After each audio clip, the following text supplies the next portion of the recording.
আসসালামু আলাইকুম। আশা করি আল্লাহ তাআলা অশেষ রহমতে সকলে ভালো আছেন। আজকে আমরা যে বিষয়ে আলোচনা করব ডেভিডসন থেকে ম্যাটারনাল মেডিসিন নিয়ে।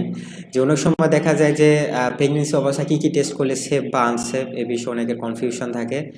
এখানে বলা হয়েছে যে অনেক সময় রেনাল বায়োপসি করতে হয় মাদারদের। তো ইউজ ডিউরিং প্রেগনেন্সি এর কমেন্ট এটা কি রেনাল বায়োপসি করা যাবে? এখানে বলছে can be perform during pregnancy. অবশ্যই রেনাল বায়োপসি করা যাবে, বাট এখানে বলছে less than 22 weeks is safest, মানে 22 সপ্তাহের কম যদি হয় তো তখন যদি রেনাল বায়োপসি করা সেফ, কিন্তু 23 থেকে 28 সপ্তাহ এটা হাইস্ট রিস্ক আছে, হাইয়েস্ট রিস্ক, এটা খুবই রিস্কের মধ্যে আছে। নাম্বার 2 হলো গ্যাস্ট্রোস্কোপি।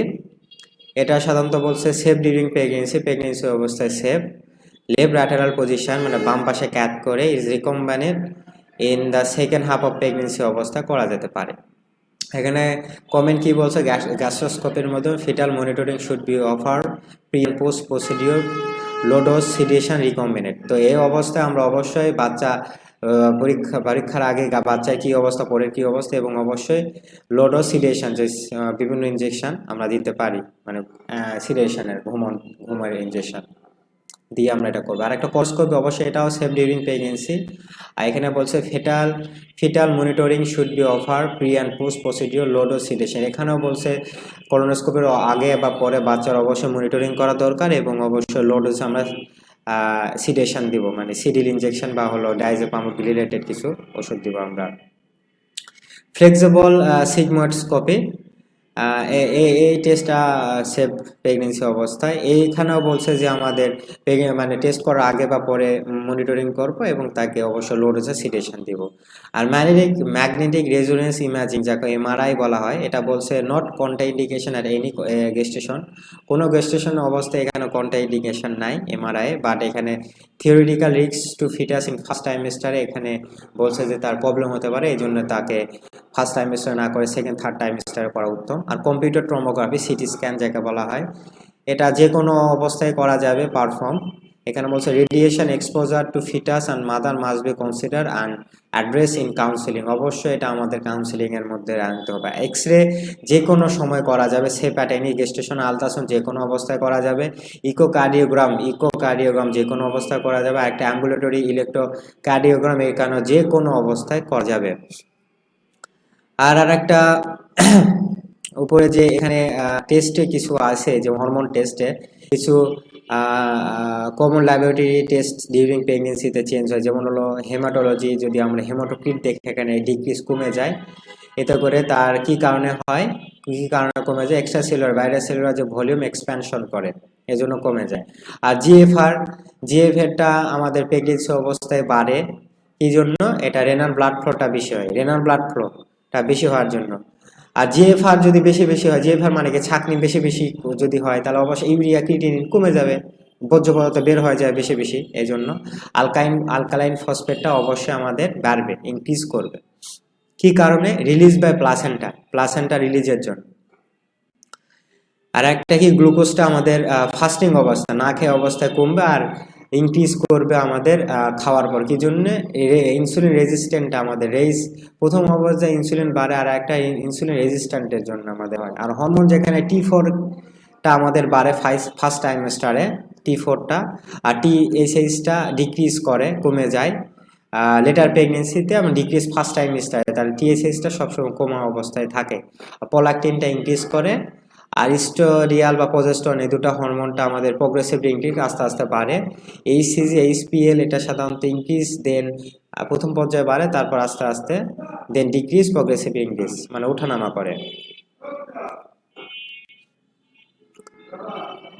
তো তারপর আরেকটা, যে অনেক সময় দেখা যায় যে বমি করতেছে, শুধু বমি করাই কি আমাদের হাইপার এমিসিস গাভীর আরাম না অন্য কিছু? এই জন্য ডিফারেন্সিয়েট কিভাবে করব, তার কোনো গ্যাস্ট্রোইন্টেস্টাইনাল সমস্যা আছে নাকি, এই জন্য আমরা সাসপেক্ট করতে পারি PID, peptic ulcer disease, appendicitis, pancreatitis, gastroenteritis, endocrinal মেটাবলিকের মধ্যে থাইরোটক্সিকোসের কোনো সমস্যা আছে নাকি, Addison disease, hyperparathyroidism, diabetic ketoacidosis, নিউরোলজিক্যালের মধ্যে আমাদের ব্রেনের মাইগ্রেন, স্পেস অ্যাকম্পানিক লেশন আছে নাকি, প্রেগনেন্সি অ্যাসোসিয়েটেড কন্ডিশনের মধ্যে তার মোলার প্রেগনেন্সি, মানে ফলস প্রেগনেন্সি যাকে বলা হয়, সলিড কোনো কিছু থাকে, যেমন acute fatty liver of pregnancy, hyperemesis গ্যাভিডারামও একটা ইয়ে। তারপর জেনেটো ইউরিনারি, যদি ইউটিআইয়ের জন্য বমি হতে পারে। সাইকোলজিক্যাল বুলিমিয়া নার্ভাসা, হ্যাঁ, এমআইয়ের জন্য হতে পারে। তো আরেকটা যেটা হতে পারে যে causes of seizure during pregnancy, অনেক সময় খিঁচুনি হয় প্রেগনেন্সি অবস্থায় অনেক কারণে, সেটা আমরা এখন দেখবো এখানে। যে বলতেছে যে ইপিলেপসি জন্য, ইপিলেপসির জন্য তার ইপিলেপসির জন্য তার যাকে বলা হয় মৃগী রোগ, মানে হলো খিঁচুনি হতে পারে। যেমন হলো ম্যানেজমেন্ট কি করবো, similar to that in non pregnant women avoid valproate. এখানে বলছে যাদের নন প্রেগনেন্ট, যেটা আমাদের প্রেগনেন্ট না সেরকম আমরা ট্রিটমেন্ট দিই এপিলেপসি, সেটাও দিব, বাট শুধু ভালপোরেটটা অ্যাভয়েড করবো। ভালপোরেটটা আমাদের টেরাটোজেনিক ইফেক্ট করে। এক্লেমশিয়ার জন্য আমাদের খিঁচুনি হতে পারে, এই জন্য anti hypertensive drug magnesium sulphate, যে নালোক্সিন হিসেবে পাওয়া যায়। আর কেয়ারফুল ফ্লুইড ব্যালেন্স আমরা মেনটেন করব। হাইপোগ্লাইসেমিয়ার জন্য তার সিজার হতে পারে, ম্যানেজমেন্ট গ্লুকোজ দিয়ে আমরা ম্যানেজমেন্ট করব। হাইপোনাট্রিমিয়া, সোডিয়াম লেভেল কমে যাওয়ার জন্য হতে পারে, আমরা স্যালাইন ইনফিউশন দিয়ে ম্যানেজমেন্ট করব। অ্যালকোহল উইথড্র, যেমন অনেক সময় দেখা যায় অনেক সময় সে অ্যালকোহল খায়, এখন অ্যালকোহল বাদ দেওয়ার জন্য তার সিজার হতে পারে বা খিঁচুনি হতে পারে, এতে অবশ্যই সাপোর্টিভ ট্রিটমেন্ট দেব। ড্রাগসের জন্য তার কিছু কিছু খিঁচুনি হতে পারে, যেমন সাপোর্টিভ ট্রিটমেন্টের জন্য দিই, ভমিট করবো, কিছু স্টক যদি করলেও খিঁচুনি হতে পারে, এই জন্য আমরা নন প্রেগনেন্ট ওমেনের যে ট্রিটমেন্ট সেটা আমরা দিব। আর সেরেব্রাল ভেনাস থ্রম্বোসিস সিবিটি, যেমন এটা লো মলিকুলার ওয়েট হেপারিন দিব আমরা। আর থ্রম্বোটিক থ্রম্বোসাইটোপেনিক পড়ার জন্য প্লাজমা এক্সচেঞ্জ বা ইমিউনি সাপ্রেসিভ কিছু ড্রাগ আছে সেসব দিব আমরা। আর এখানে কিছু ডিউরিং প্রেগনেন্সিতে আমার হাইপারটেনশন ক্লাসিফাই করছে, সেই সম্পর্কে আমরা আইডিয়া নেব। নাম্বার 1 ইজ বলছে হাইপারটেনশন ইন প্রেগনেন্সি। প্রেগনেন্সি অবস্থায় আমাদের কি হতে পারে, যদি কারো ব্লাড প্রেশার ইকুয়াল ও গ্রেটার দ্যান 140/90, 140/90 মিলিমিটার মার্কারি হয়, যদি অ্যাটলিস্ট 4 ঘন্টা পর পর আমরা ম্যাপে যদি এটাই থাকে, তাহলে অবশ্যই আমরা প্রেগনেন্সিতে হাইপারটেনসিভ বলবো। আর প্রি এক্সিস্টিং হাইপারটেনশন কাকে বলা হয়, বা আগে হাইপারটেনশন ছিল ডায়াগনোসিস হয়নি, এটা আমরা প্রি এক্সিস্টিং বলবো। যদি প্রেগনেন্সির 20 সপ্তাহের আগে, বিফোর 20 উইকসে যদি আমরা হাইপারটেনশন হয়, সেটা আমরা প্রি এক্সিস্টিং হাইপারটেনশন। গেস্টেশনাল মানে হলো যে 20 সপ্তাহ পর যদি হয় তাকে বলবো। সাথে কি থাকবে, প্রোটিনিউরিয়া থাকবে, আর প্রি এক্লেমশিয়ার ফিচার থাকবে। আর একটা কি হাইপারটেনশন হতে পারে, প্রি এক্লেমশিয়া। প্রি এক্লেমশিয়া এটা 20 সপ্তাহের পর যেটা বলা হয়, এর আগে বলা। এক্লেমশিয়া সাধারণত জেনারেলাইজ সিজার, পুরো শরীরে খিঁচুনি হবে। আর অবশ্যই হোয়াইট কোট হাইপারটেনশন অনেকে জানে যে ডাক্তার বা কোনো ক্লিনিকে বা যে কোনো সময় সে ডাক্তার হোয়াইট কোট যেটা সাদা অ্যাপ্রন পরে ওটা দেখে তাই ভয় পায়, এটা হাইপারটেনশন মানে বিপি বাড়ে, এটাই আমাদের কথা। আর এখানে ড্রাগ ট্রিটমেন্ট অফ হাইপারটেনসিভ প্রেগনেন্সিতে আমাদের যেটা বলছে ল্যাবেটলল ফার্স্ট চয়েস যেটা বলছে। তারপর নিফিডিপিন, যে ক্যালসিয়াম চ্যানেল ব্লকার, অ্যামলোডিপিন। সাধারণত নিফিডিপিন শর্ট অ্যাক্টিং দিনে 3 বার 8 আওয়ারলি হিসেবে ইউজ করা হয়। Methyl dopa alpha, methyl dopa centre action. সাধারণত পারফেক্ট আমরা দেখছি যে আলফা মেথাইল ডোপা দিয়ে ইউজ করা হয়, তারপর না কমলে ল্যাবেটলল ইউজ করা হয়, তারপর নিপিডিপিন। আর একটা হলো ডক্সাজোসিন, এটা সাধারণত দেখা যায় না যে ইউজ করা। তো অনেকে বলে প্রেগনেন্সি অবস্থায় কী কী ড্রাগ আমাদের সেফ, এখানে বলছে অ্যান্টিবায়োটিকের মধ্যে পেনিসিলিন, অনেক পেনিসিলিন, ফ্লুকক্সাসিলিন বা আদার্স অনেক পেনিসিলিন আছে। তারপর হলো আমাদের সেফারোস্পোরিন, সেফিক্সিম, সেফোরক্সিম, হ্যাঁ, এইসব অনেক ধরনের আছে। এবং মাইক্রোলাইট এর মধ্যে অ্যাজিথ্রোমাইসিন, আর সাসাসিডাইথ্রোমাইসিন। আর safe drug during safe pregnancy, safe during pregnancy, এইসব অ্যান্টিবায়োটিক কিন্তু সেফ, যেমন পেনিসিলিন, সেফারোস্পোরিন, মাইক্রোলাইট, ইরাইথ্রোমাইসিন। আর টেট্রাসাইক্লিন অবশ্যই আমরা অ্যাভয়েড করব, এটার কারণ এমব্রয়োটক্সিকের জন্য আমাদের। আচ্ছা, আর অ্যাজমা রিলেটেড আমরা অবশ্যই এটা পড়তে হবে। অ্যাজমাতে অবশ্যই বলা হয়েছে যে women with asthma should be manage aggressively, তাড়াতাড়ি আমরা ম্যানেজ করবো during pregnancy. Since poorly control asthma is associated with pre এক্লেমশিয়া। তাহলে কি অ্যাজমা যদি ভালো কন্ট্রোল না করি তার প্রি এক্লেমশিয়া হওয়ার চান্স থাকে। ফিটাল গ্রোথ রেস্ট্রিকশন হবে, লো বার্থ ওয়েট হবে, প্রিটার্ম বার্থ হবে, আগে সময়ের আগেই বাচ্চা ডেলিভারি হয়ে যাবে। তো ম্যানেজমেন্টটা বলছে সিমিলার নন প্রেগনেন্ট ওমেনের মাধ্যমে আমরা দিব। Short acting and long acting beta against আমরা দিব। যেমন হলো লিভোসালবুটামল বা সালমেট্রল আছে। ইনহেল অ্যান্ড লং ওরাল গ্লুকোকয়েডও এখানে বলা হয়েছে ইউজ করার জন্য। ওরাল গ্লুকোকর্টিকয়েড যে প্রেডনিসোলিন হিসেবে ইউজ করা হয়। থায়োফাইলিন যাকে বলা হয় ডক্সোফাইলিন হিসেবে ইউজ করা হয়, ক্যান বি ইউজ ফ্রিলিভাবে আমরা ইউজ করতে পারি। There is less experience with leukotriene receptor agonist যাকে বলা হয় মন্টেলিউকাস্ট, এখানে তাও প্রেগনেন্সি অবস্থায় ব্যবহার করতে হবে, but they can be given if necessary, যদি লাগে তখন আমরা দিব। It is advise to involve an anesthetist or intensivist is an early stage in patient with severe exacerbation of asthma since airway management is more difficult in late pregnancy। অবশ্যই তাহলে যদি late প্রেগনেন্সিতে কিন্তু এটা অ্যাজমা ম্যানেজমেন্ট খুব difficult হয়, এই জন্য আগে থেকে আমরা অ্যাজমা রিলেটেড কোনো পেশেন্ট পেলে অবশ্যই তাকে ভালো জায়গায় বা আইসিইউ রিলেটেড জায়গায় দিয়ে আমরা কন্ট্রোল করার চেষ্টা করি অ্যাগ্রেসিভলি। তো এখানে আরও কিছু বলা হয়েছে যে risk factor of gestational diabetes mellitus, তাই না?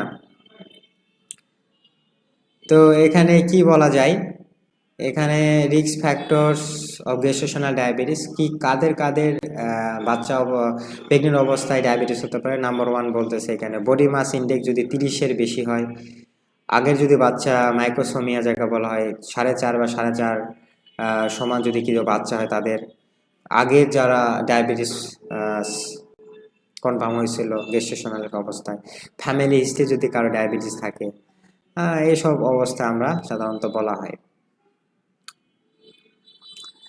তো আর কিছু যে নর্মালি যেটা বলা থাকে সেটা হলো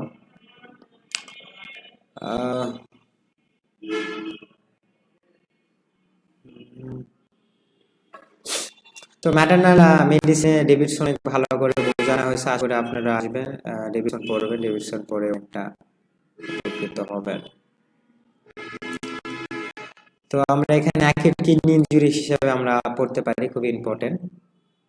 যেমন দেখতে পাচ্ছেন যে অ্যাকিউট কিডনি ইনজুরি বা AKI may occur during pregnancy তে হয় or in the puerperium due to a variety of cause। পুয়ারপেরিয়ামে বিভিন্ন ভ্যারাইটি অফ কজ, বিভিন্ন কারণে হতে পারে, যেমন women with AKI caused by preeclampsia are prone to pulmonary edema। Preeclampsia হওয়ার পর তার কিন্তু পালমোনারি এডিমা হওয়ার চান্সটা বেশি থাকে। And need very careful fluid balance, এবং অবশ্যই ফ্লুইড মেনটেন খুব ভালো করে করবো টু অ্যাভয়েড ফ্লুইড ওভারলোড যেন না হয়, এতে করে কিন্তু তার পালমোনারি এডিমা হয়ে যেতে পারে, এটা একটা কথা। ইন দ্য পোস্টপার্টাম পিরিয়ড, পোস্টপার্টামের পর যে AKI may occur as the result of postpartum haemorrhage or preeclampsia, মানে পোস্টপার্টাম হেমোরেজ যাকে বলে ব্লিডিং হওয়ার পরও কিন্তু তার অ্যাকিউট কিডনি ইনজুরি হতে পারে বা প্রিএক্লেমশিয়ার জন্য হতে পারে। And sometime this occur in combination, দুটা সংমিশ্রণেই কিন্তু AKI হতে পারে। Although preeclampsia resolve after delivery, কিন্তু প্রিএক্লেমশিয়া ডেলিভারির পর ভালো হয়ে যায়। AKI can be as it worse in the first few days, পোস্টপার্টামের পর খুবই খারাপ পর্যায়ে চলে যায়, স্পেশালি হয় এক্সারবেটেড বাই অবস্টেটিক হেমোরেজের যদি হয়। তো বলা হয়েছে এগুলো।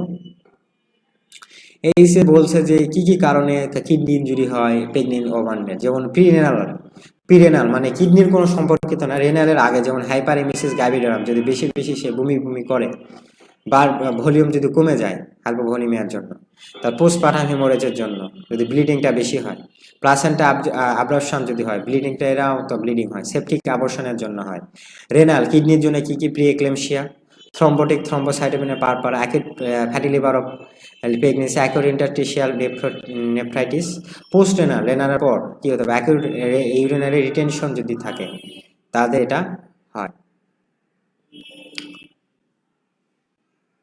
আরেকটা খুবই ইম্পর্টেন্ট আমাদের এখানে বলা হয় যে হেল্প সিনড্রোম। এখানে হেল্পকে আমরা বলা হয় যে এইচতে হেমোলাইসিস, ইতে এলিভেটেড, এলতে লিভার এনজাইম। বলা হেল্পের একটা সংক্ষিপ্ত নিমোনিকও বলা হয়। এই হেল্পের 3টা সিনড্রোম আমরা পাই, সিনড্রোম যেমন হলো একটা হেমোলাইসিস পাবো, তারপর এলিভেটেড লিভার এনজাইম বাড়বে, এবং লো প্লাটিলেট কাউন্টটা কমে যাবে। Is thought to be part of the spectrum of preeclampsia. It usually সাধারণত present antenatally but can also appear for the first time in the postnatal period, কিন্তু এটা পোস্টনাটাল পিরিয়ডের পরও এটা হয়। দ্য প্রেজেন্টিং সিমটম, তার কী কী লক্ষণ হতে পারে, can be the same as those of pre এক্লেমশিয়া but can also include headache. তার মাথা ফাথা থাকবে, রাইট আপার কোয়াড্রিক পেইন, জায়গায় লিভার থাকে ওখানে আমাদের রিজিয়নে ব্যথা করবে, ভিজুয়াল ডিস্টার্বনেস হবে, হ্যাঁ।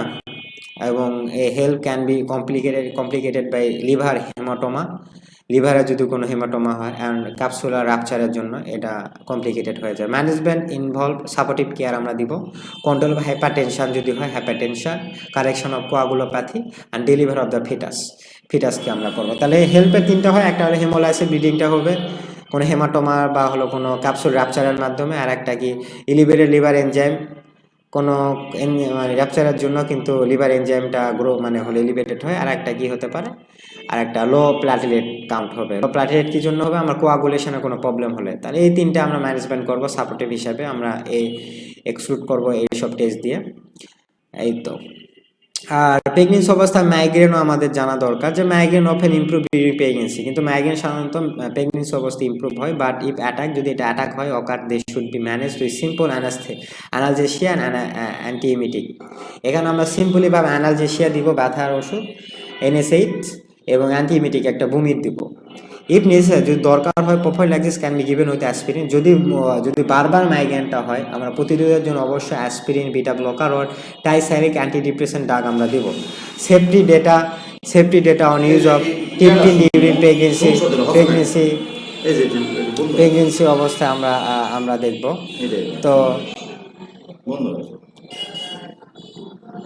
তো আশা করি, তো মাইগ্রেনের বিভিন্ন কারণে হতে পারে, আমাদের দেখতে পাচ্ছেন। Safety data on use to triptan during pregnancy, আমরা টিপটান দিতে পারি প্রেগনেন্সি অবস্থার লিমিটেড বা রিঅ্যাসুরিং, আমরা অবশ্যই আমরা আশ্বাস দেব। Triptan can therefore be use for the migraine if other therapeutic are effective. যদি কোনো কাজ না হয় তাহলে অবশ্যই টিপটেন আমরা দেব। তো আশা করি বুঝতে পারছেন। ভালো থাকবেন, সুস্থ থাকবেন। আসসালামু আলাইকুম।